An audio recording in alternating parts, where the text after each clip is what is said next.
دلیل فرمائیے. میں خواب کی باتیں نہیں کر رہا ہوں، نہ ہوائی باتیں کر رہا ہوں. 1000 سال پہلے یورپ کی راجدھانی، انگلینڈ کی راجدھانی لندن کے اندر کیچڑ تھا، اندھیرا تھا، کچے راستے تھے، اور بغداد کے اندر سڑکیں بنی ہوئی تھیں. بغداد جگمگا رہا تھا. لندن میں فقر برستا تھا اور بغداد کے اندر دولت برستی تھی. پوری دنیا کی دولت بغداد کے قدموں میں آتی تھی. تو عرض یہ کرنا ہے، کبھی اے نوجوان مسلم تدبر بھی کیا تو نے؟ اے مسلمان نوجوان، کبھی تو نے غور کیا؟ کبھی اے نوجوان مسلم تدبر بھی کیا تو نے؟ وہ کیا گردوں ہے تو جس کا ایک ٹوٹا ہوا تارا؟ وہ کون سا آسمان ہے جسے ٹوٹ کر تم آئے ہو؟ تو علم دین اور علم دنیا یہ مسلمانوں کا امتیاز تھا. دونوں علوم میں مسلمانوں نے سب سے زیادہ ترقی کی تھی.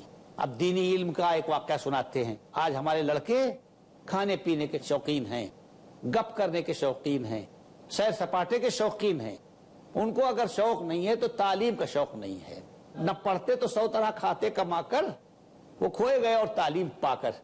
لوگ کہتے ہیں پڑھو گے لکھو گے ہوگے خراب، کھیلو گے کودو گے ہوگے نواب. تو یہ لڑکوں کے ذہنوں میں بیٹھا ہوا ہے یہ غلط خیالات. میرے عزیزوں اور میرے دوستوں اور میرے بیٹوں، بغیر تعلیم کے کوئی ترقی نہیں کر سکتے.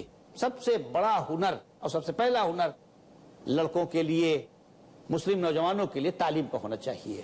تو ہمارے بزرگ اور ہمارے اسلاف 1000 سال پہلے تعلیم پر کتنے فدا تھے، تعلیم پر کتنے قربان تھے. قرآن و حدیث کی تعلیم اور اسی طرح دنیا کی تعلیم، انجینئرنگ ہے، ڈاکٹری ہے، سائنس ہے، اس میں ہمارے بزرگ بہت بڑھے ہوئے تھے. تو ہم ایک واقعہ سناتے ہیں آپ کو قرآن و حدیث کا علم حاصل کرنے والے کا. اس سے آپ اندازہ کریں گے کہ مسلمانوں کی روح جو رسول اللہ صلی اللہ علیہ وسلم کے زمانے سے قریب تھی، وہ تھی جو علم والی روح تھی، جہالت والی روح نہیں تھی. مامون الرشید کا زمانہ، ہارون رشید کا زمانہ، مامون الرشید کا زمانہ، یہ سب قریب قریب ہے. ہارون باپ تھا اور مامون بیٹا تھا. مامون الرشید کا زمانہ بھی یہی ہے جو امام احمد بن حنبل کا زمانہ. تو میں اس لیے کہہ رہا ہوں کہ 1000 سال پہلے اور 1100 سال پہلے مسلمانوں کا دینی اور دنیاوی تعلیم میں یہ مقام تھا. سند ابن علی ایک بہت بڑا مہندس اور بہت بڑا انجینئر گزرا ہے مامون الرشید کے زمانے میں. جب تک وہ دستخط نہیں کرتا تھا کسی کو سرکاری ملازمت نہیں ملتی تھی. پل بنانے کے لیے اور سرکاری عمارتیں بنانے کے لیے مہندس چاہیے، انجینئر چاہیے. جب سند ابن علی دستخط کرتے تھے تب وہ مستند سمجھا جاتا تھا. اتنا مقام اونچا تھا سند ابن علی کا، اور بہت چھوٹے گھرانے کا تھا. تو کسی نے پوچھا کہ اس مقام تک پہنچنے کا سبب کیا ہے، کیسے آپ اس مقام تک پہنچے اور بادشاہ آپ کے اوپر اتنا بھروسہ کرتا ہے؟ تو انہوں نے کہا کہ مجھے حیات اور مساحت یعنی پیمائش کا علم تھوڑا بہت آتا تھا. اقلیدس ایک کتاب ہے پرانے زمانے کی جو صدیوں تک پڑھائی گئی، یہ یونانی حکیم نے لکھی ہے. میں نے وہ پڑھ لی تھی اور مجھے کچھ پیمائش کے فن سے دلچسپی تھی، یعنی انجینئرنگ سے. ایک کتاب تھی میجسٹی، اس زمانے میں چلتی تھی، وہ 20 دینار کی ملتی تھی، یعنی 20 اشرفیوں کی. اشرفیوں کے 20 سکے جب دیے جائیں تب وہ کتاب ملتی، کیونکہ اس کو تیار کرنے میں بڑی محنت پڑتی تھی. 1 سال میں یا 6 مہینے میں وہ کتاب تیار ہوتی تھی. تو اب میں غریب آدمی، 20 دینار میرے پاس نہیں تھے، تو میں نے اپنے ابا سے کہا کہ ہم کو وہ کتاب خریدنی ہے. تو ہمارے والد ملازم تھے ایک وزیر کے یہاں، اور 5-10 روپے ان کو ملتے تھے تنخواہ کے. تو باپ نے کہا کہ بیٹا 2-4 مہینے صبر کرو، 2 روپے جمع کریں گے، جب 20 اشرفیاں جمع ہو جائیں گی تو تم کو دے دیں گے، کتاب لے لینا. ہمارے اندر تو بے چینی تھی کہ کسی طرح وہ کتاب آئے. ایک دن ابا نے ہم کو کسی جگہ پہ دعوت تھی تو گھوڑے پہ بیٹھ کے گئے اور ہم کو گھوڑے کی نگرانی کے لیے بٹھا دیا باہر، اور خود دعوت میں چلے گئے. عربی گھوڑا تھا قیمتی، ہم کو شرارت سوجی. ہم ابا تو چلے گئے دعوت میں، ہم نے گھوڑا لے کر کے اور گھوڑے کے بازار میں بیچ دیا 30 اشرفیوں کا. اس زمانے میں اچھا گھوڑا 30 اشرفی کا ملتا تھا. 30 اشرفی کا گھوڑا بیچ کر 20 کی تو کتاب لے لی اور 10 اشرفی ماں کو دے دیے اور کہا کہ ہم نے ایک گناہ کیا ہے، آپ ہماری مدد کیجئے. کہا کیا؟ کہا ابا کا گھوڑا بیچ کر کتاب خرید لی، یہ 10 روپے بچے یہ رکھ لیجئے، اور ہم فلاں مکان، اس میں ایک کمرہ ہے جو ابا کو ملا ہوا ہے، اس میں ہم بند ہو جائیں گے. اور اس میں کتاب پڑھیں گے، اور آپ یہ کیجئے گا کہ باپ کو ہمارے یہاں تک پہنچنے نہ دیجئے گا، بس صرف یہ کیجئے گا کہ ایک روٹی اور ایک لوٹا پانی ہم کو روزانہ دے دیا کیجئے۔ تو اب وہ آئے جب، تو بیوی نے ان کے غصے کو ٹھنڈا کیا۔ بہرحال جب وزیر کو پتا چلا کہ بیٹے نے گھوڑے کو بیچ کر کتاب خرید لی، تو وزیر نے دوسرا گھوڑا ان کو دے دیا اور کہا بیٹے کو آپ ڈسٹرب نہ کیجئے، خلل انداز نہ ہو، پڑھنے دیجئے اس کو۔ تو کہتے ہیں 3 سال تک میں نے اس کتاب کو کھنگالا، اور یہ 3 سال مجھے اس طرح گزرے جیسے 3 دن ہوتے۔ تو یہ سنانے کا مقصد یہ تھا کہ اتنا استغراق، اتنی محویت اور اتنا ڈوب کر ہمارے بزرگ علم حاصل کرتے، چاہے دین کا علم ہو چاہے دنیا کا علم۔ تو کہ 3 سال تک میں نے اس کتاب کو پڑھا اور پانی کر دیا، اور 3 سال مجھے ایسے گزرے جیسے 3 دن، اور پھر میں نے اس کے نوٹس تیار کیے اور پوری کتاب میں نے ہضم کر لی۔ اب میری عمر کوئی 22 سال کی تھی۔ میں باہر آیا تو میں نے پوچھا کہ یہاں کوئی علماء کی مجلس ہے جہاں مہندس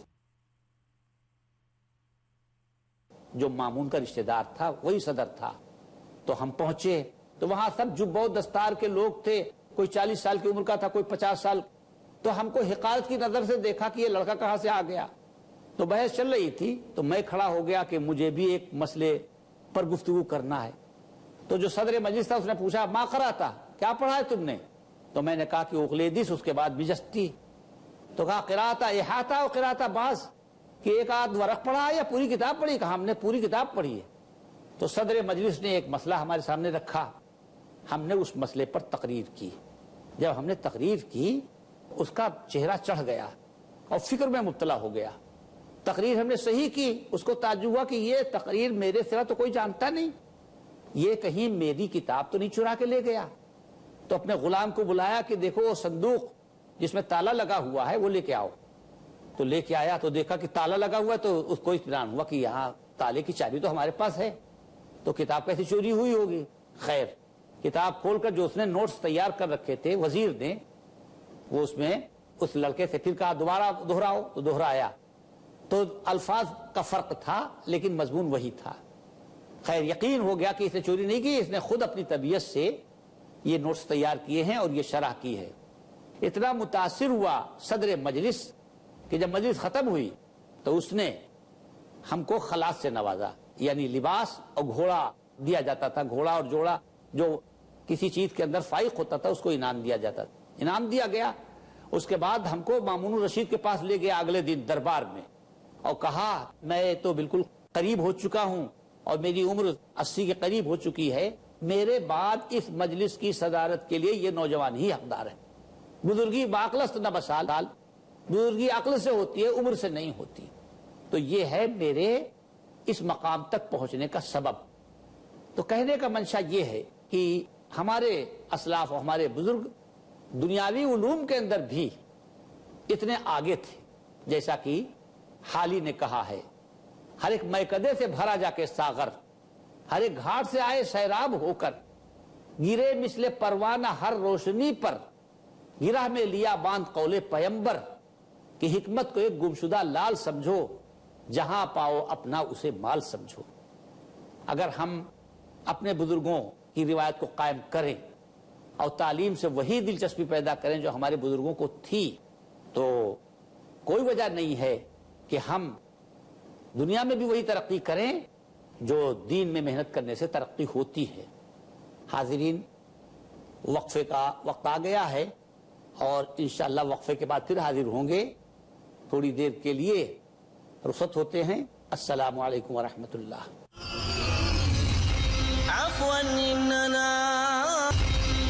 اننا ناظرین کرام، دنیا میں جو لوگ زندگی بسر کرتے ہیں ان کے 4 طرح کے طبقے ہیں۔ 4 طرح کی زندگیاں قرآن کی روشنی میں ہمارے سامنے آتی ہیں۔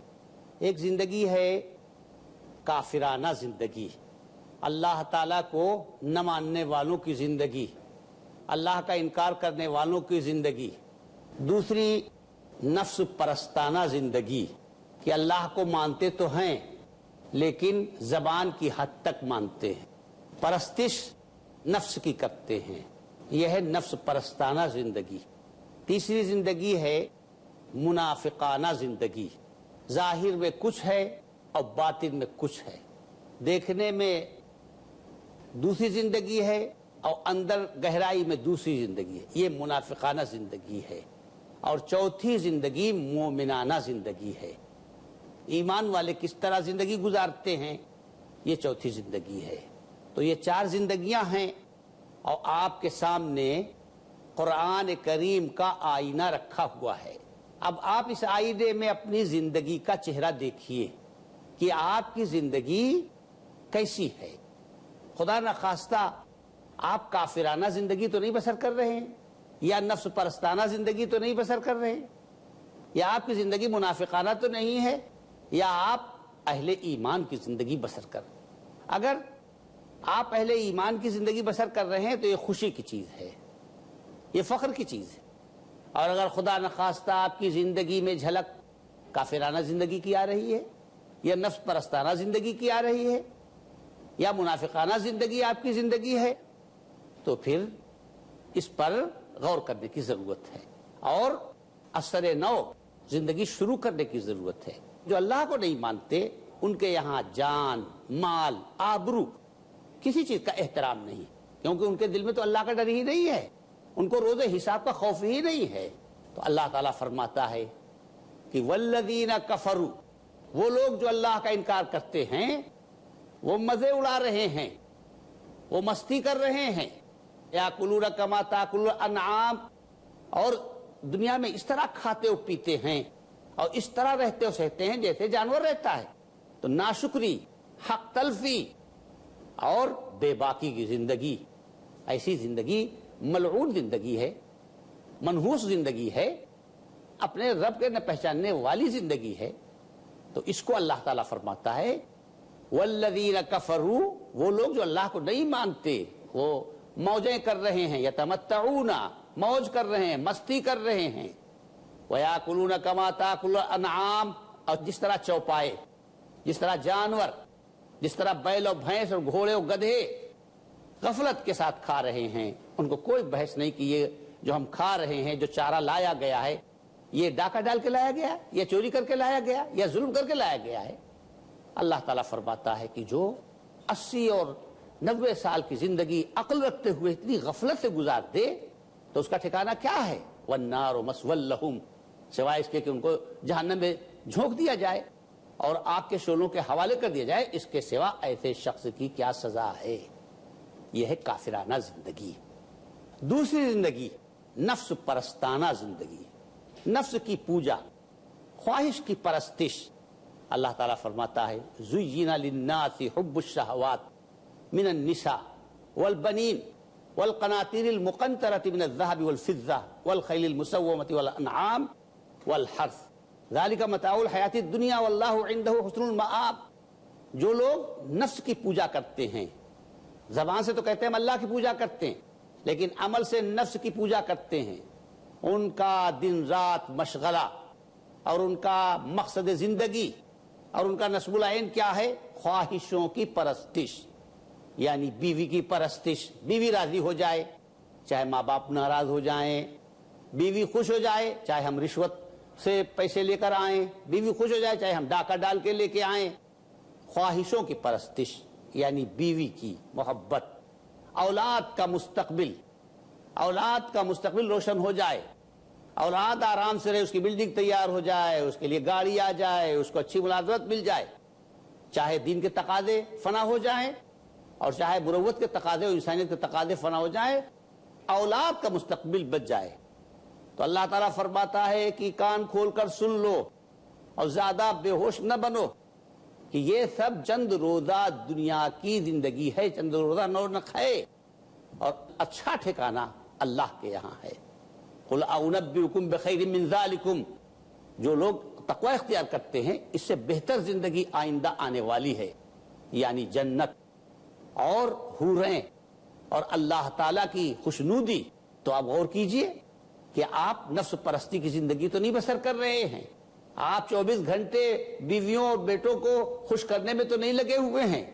اللہ کو خوش کرنے کا آپ کے پاس وقت ہے کہ نہیں ہے؟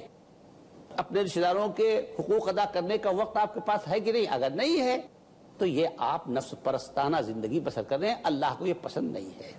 ایک تیسری زندگی ہے، اور وہ کیا ہے؟ وہ ہے منافقوں کی زندگی۔ آگ لگانے کا کام، فتنے بھڑکانے کا کام، لوگوں کے تعلقات خراب کرنے کا کام۔ جس مجلس میں جاتے ہیں اس مجلس میں دوسروں کی غیبت کرتے ہیں، دوسروں کی چغلی کھاتے ہیں، اور پھر جب دوسری مجلس میں جاتے ہیں تو اس مجلس کی چغلی کھاتے ہیں۔ نتیجہ یہ ہوتا ہے کہ دونوں کے اندر فتنہ بھڑک اٹھتا ہے، فساد پیدا ہو جاتا ہے، ذرا سی چغلی کھانے کی وجہ سے۔ غور کیجئے کہ مسلمانوں میں کتنے منافقین پرورش پا رہے ہیں۔